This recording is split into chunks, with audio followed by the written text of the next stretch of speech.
Yeah, she's also someone who's in the space. I remember I had one scene and I was like, yo, Fitz, ish, that's what I'm feeling like. I was a smart man, Fitz. She's like, yo, ish, not Zoela, Shantana, what, you know.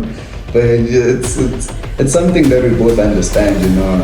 As much as ish, it's your partner, you don't want to see them touching anyone but you, but then because of the industry that we're in, and unfortunately this is where we met, you know, we both understand.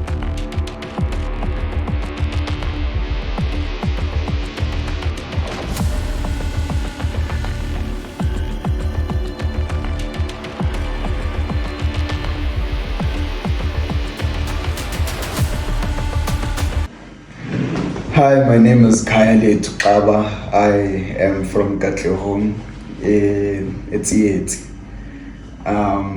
So basically, who is Kaya? Well, I'm a lover of art. I would say I'm a storyteller more than anything. You know, it's what I feel like I was put on this earth for.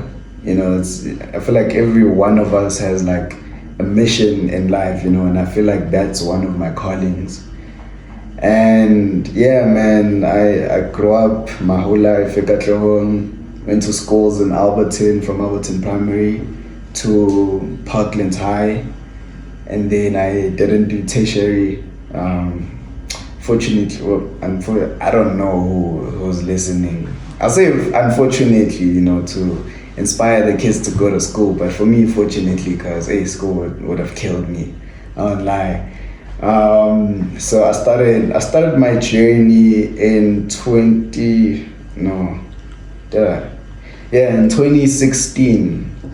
2014. Let me date it back. Started in 2014 is when I was doing grade 4. Our English teacher had called out kids who want to do Eisteddfod, you know. And my whole life, I had been wanting to do Eisteddfod because in the younger grades, they were calling the top 10 of the class only to go and do Eisteddfod. So when I found this opportunity, I went at it. And my first year, I didn't do that well, but then I didn't do bad at all. And then my second year, I remember I came out, I think I was one of the top performers in poetry in Alberton schools, right? And then from there, I remember there was auditions in my hood, and I've always wanted to act my whole life, you know. I went to attend the auditions, and it wasn't the best of, I would say, it wasn't the best of projects that I worked on, but then it was a stepping stone also for the parents to see the passion, you know. And then from there, there was a bit of a dry spell, you know, it was quiet up until 2019 when I went to shoot the Ackerman Star Squad show in Cape Town, where I was a fashion designer then. And honestly, now we can be honest. Honestly, I just did that because I wanted to be on TV, you know. But then I couldn't find any acting work, or I didn't know how to venture into it, you know. So I got that, put me on TV, and I was like, oh, okay, let me start looking for agencies, you know. And I was fortunate enough to find an agency that housed me. And then from there, I've been working, you know, I've done projects like Gostrading and Mocha Love. That was my first acting gig. I did Good Men on SABC1. I did Shagai Lembe on Multi-Choice. I did, what's this, Lavish. I did another American gig, which I can't talk about technically, but, you know, I did things like Smoke and Mirrors, which is the most popular one to date, and Disaster Holiday for Netflix, and many more projects, you know, in theater. And then I ventured into stand-up comedy, which has always been there my whole life, you know. Early, you know, when I was getting bullied, unfortunately, I used to tell my bullies the jokes and they'd let me go, you know. And then it just ventured into a passion where I was now the class clown and all of that, and now I'm doing it professionally right now as we speak.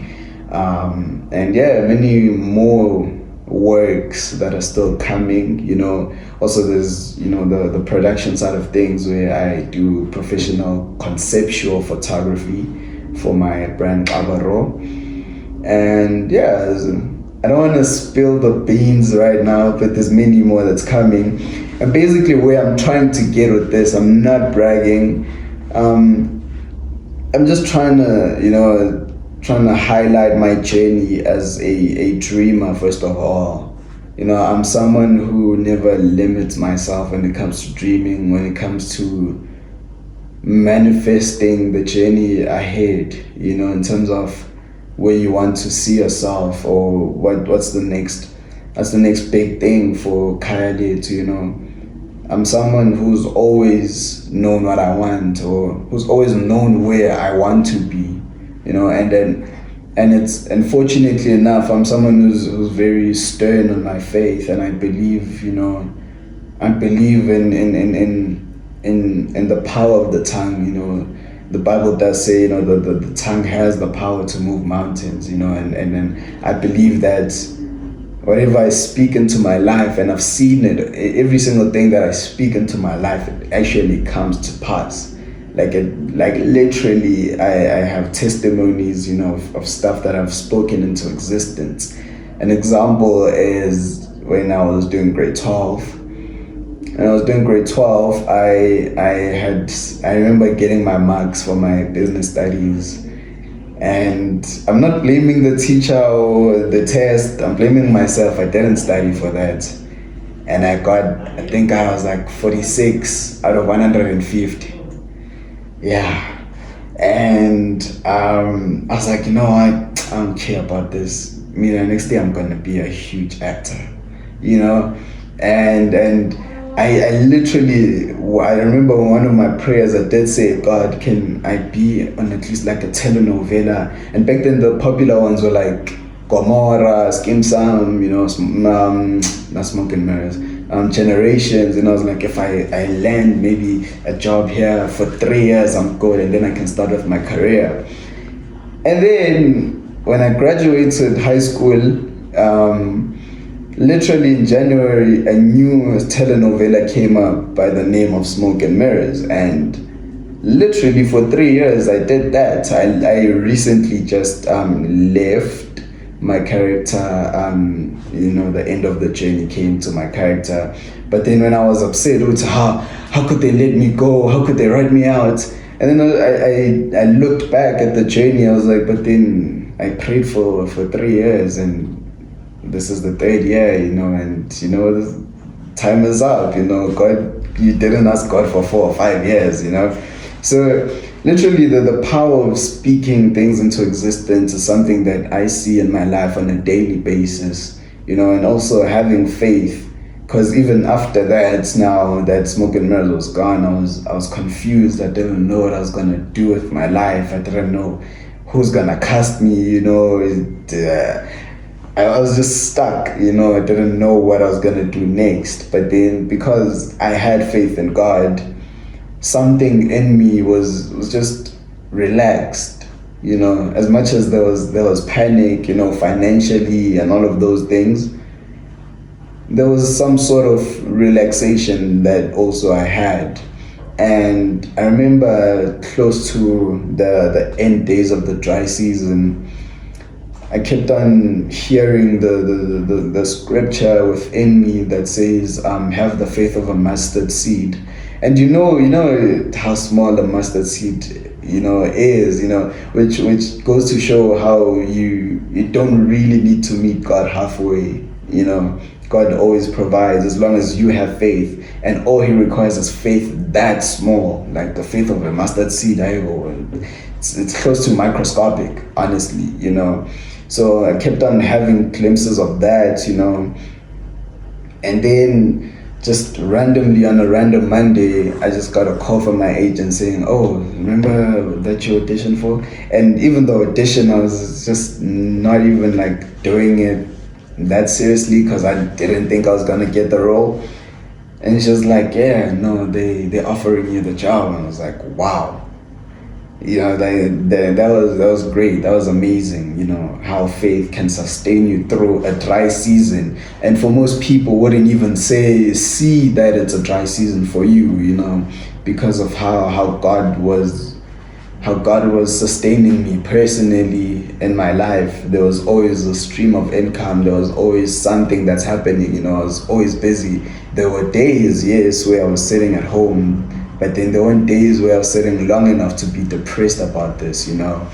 And yeah, that just goes to show, having faith in God, and He'll carry you through, and He'll set the path out for you. All you just have to do is have faith. And yeah, that's been my journey. The journey is still long, so I won't say that's been my journey. I'll say it's been my journey so far. There's still things that are coming up in the world of stand-up comedy. I'm planning to do big things. In the world of acting, of course, definitely filmmaking. I'm even working on a book right now, and yeah, it's just things like that in life, just going with the seeds that God plants in your head and just believing in them and following through with them. And yeah, basically that's been me, I guess, from birth. I try to paint the picture as vividly enough, and hope you guys get what I'm saying and where I'm going. So when I got my first, I'd say that gig, which was Smoke and Mirrors, the first big breakout role, I was now scared. That's a point where I guess my faith was shaken a bit, because I was now scared when I was there. I'm working with all these big names, because those those literally big names, people that I used to look up to, people that my parents used to look up to, my mom's crush. I was working with my mom's childhood crush, So now I was like, hey, I'm in the space with all these people.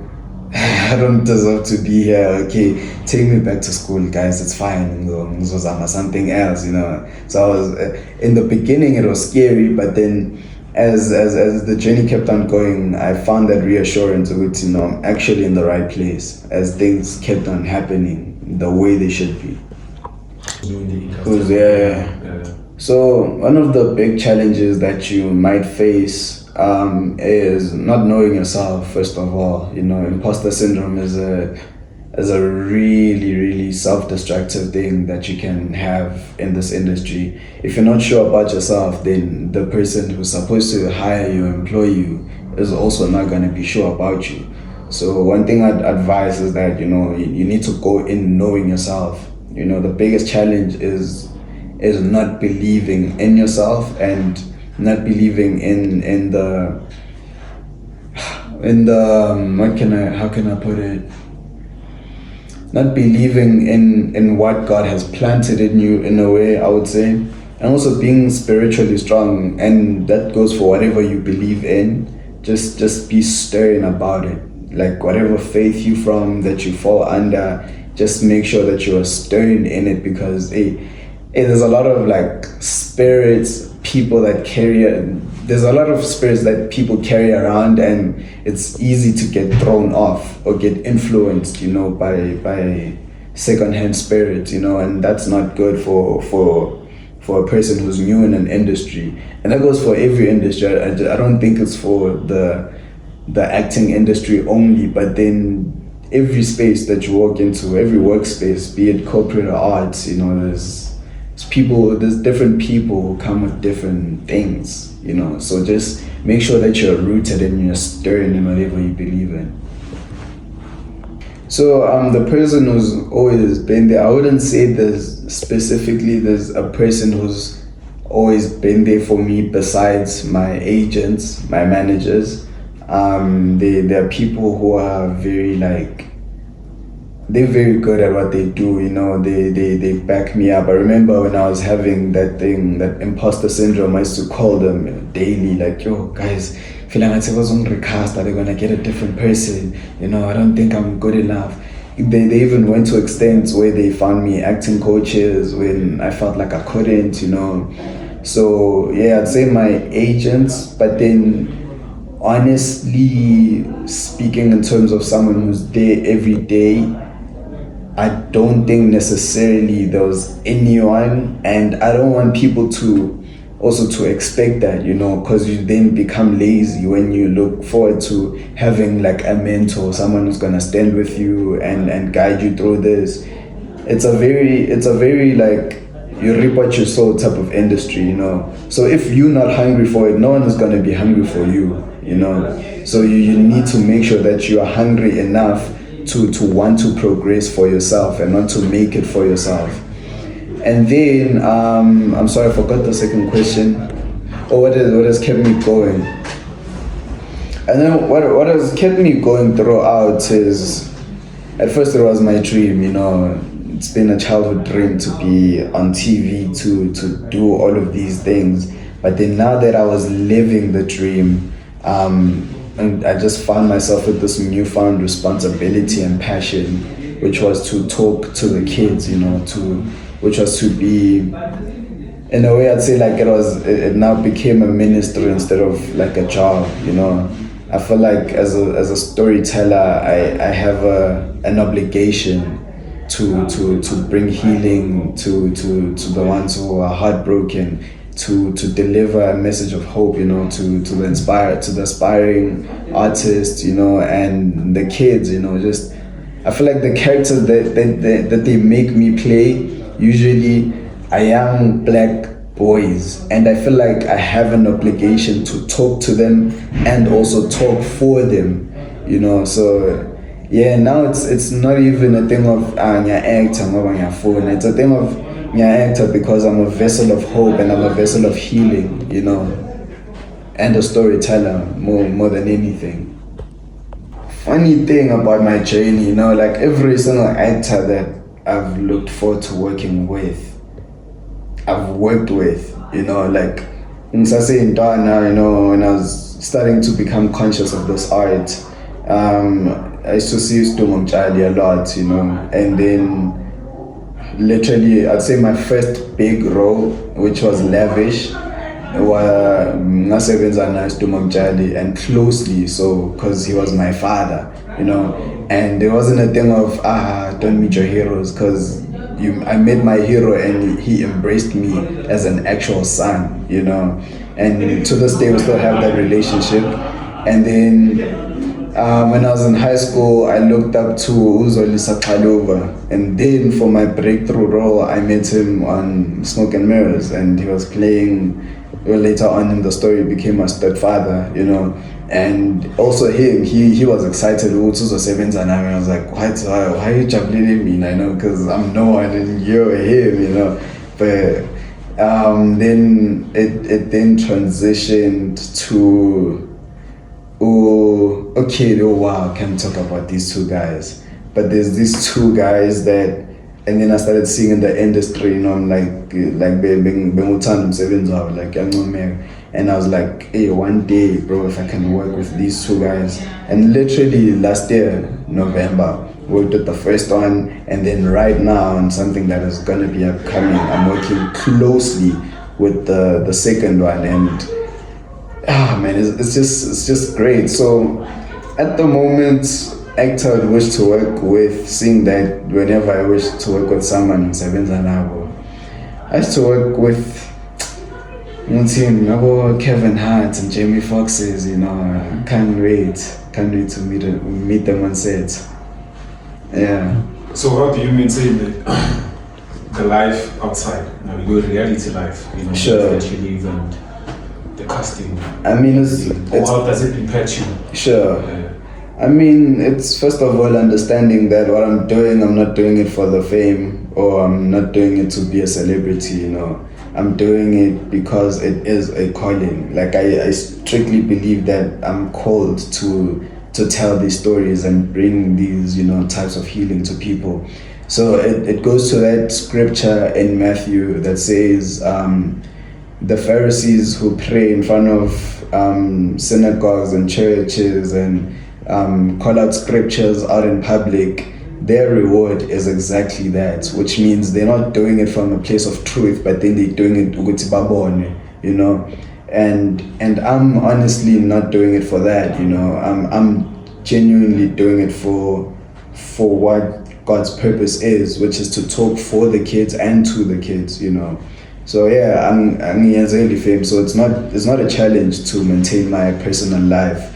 Like ngibona manje mangiphuma la sengikhalela ikota futhi awona go eKaSlami ngithenga ikota, and nasemakoteni I don't have to maybe Uber there or, you know, travel by car. Sometimes I travel by foot, and if I meet a bunch of school kids, they also surprised, hi bo, uhlala eKaSlethu, you know, ufuna la emakoteni kanti, you know. But it's genuinely who I am. It's how I'm used to living my life. Like, you can meet me at the most random places that you wouldn't think you'd see a TV star or something like that.